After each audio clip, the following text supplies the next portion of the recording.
I have to say, the Golden State Valkyries, I'm going to be honest, they are here.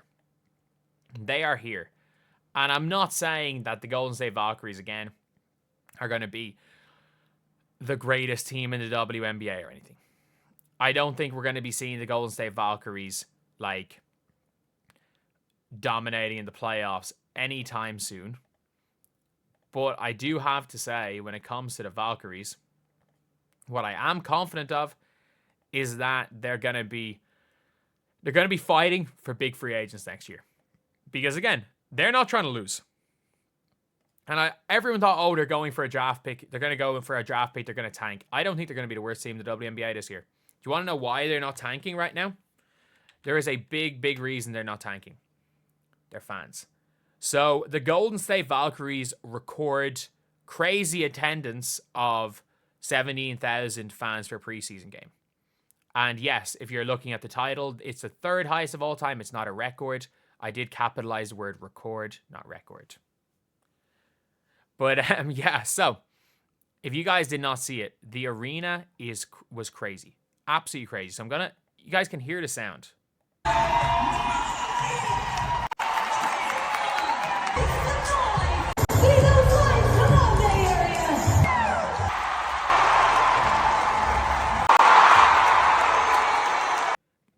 Like, it was hyped. It was hyped. And the Julie Van Loo pass. And then I think that might be a reason why they got Julie Van Loo. They have all these guards. They have so many. They've got so many guards that are, like, super, super flare and flashy. Just listen to the crowd with this Julie Van Loo no-look pass to Caitlin Chen. Do by getting in the paint. Then Lou, no look underneath. Oh, sorry, that was the Julie Van Loo no-look to Amir. Was this a no-look? I think there was a no-look to Caitlin Chen. She made a no-look to Caitlin Chen that was crazy. The Sparks got a steal here, yeah. Rebound. Van Loo, what hustle with the steal and the pass. Chen, got it. Madness here. This is a preseason game. This is the crowd for a preseason game. They are not tanking. If you by the way, they're gonna be out of the playoffs. I'm sorry, there is no difference. There is no difference in level between, like, we don't know. There's no Paige Bueckers in next year's draft. We don't know who's going number one. Because any of Olivia Miles, Tanaya Latson, Flaw J. Johnson, AZ Fudd, Awa Pham, Lauren Betts, any of these players could go and mess about and go number one.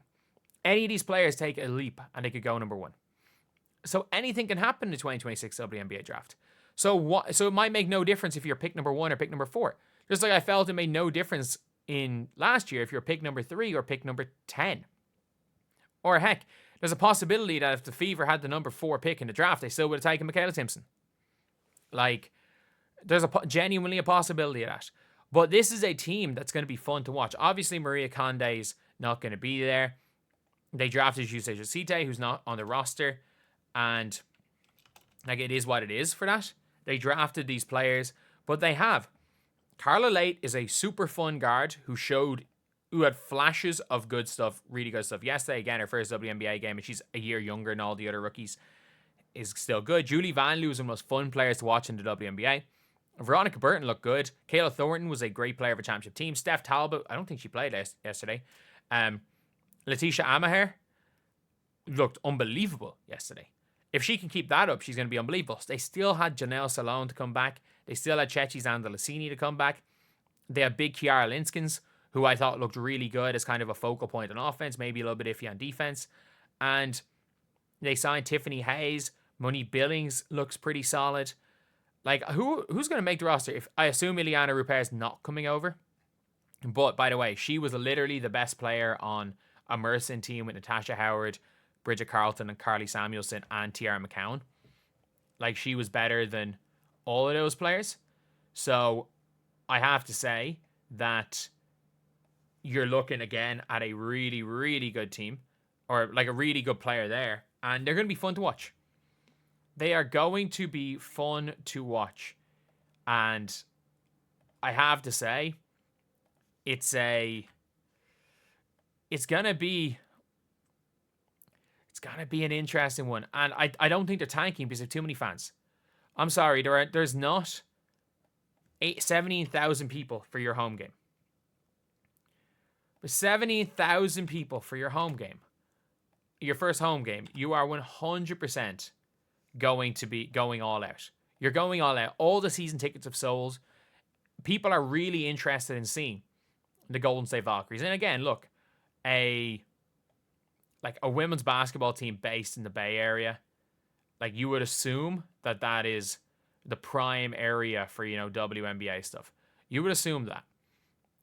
However, obviously it hasn't happened up to this point, but I do think we're going to be seeing, if this crowd is there, like we saw how many people were interested in coming to Indiana, not only for the players, it did help, but for the fans. And in next year's Great Reset, they are, if you guys don't know what the Great Reset is, basically that's what I'm calling it when almost every player in the WNBA is a free agent. All it takes is 3 people to go, this team packs out the crowds, let's 3 of us go to this team together, and we're going to be competing. We're going to be competitive. They have great facilities. They have everything. We didn't want to go this year. I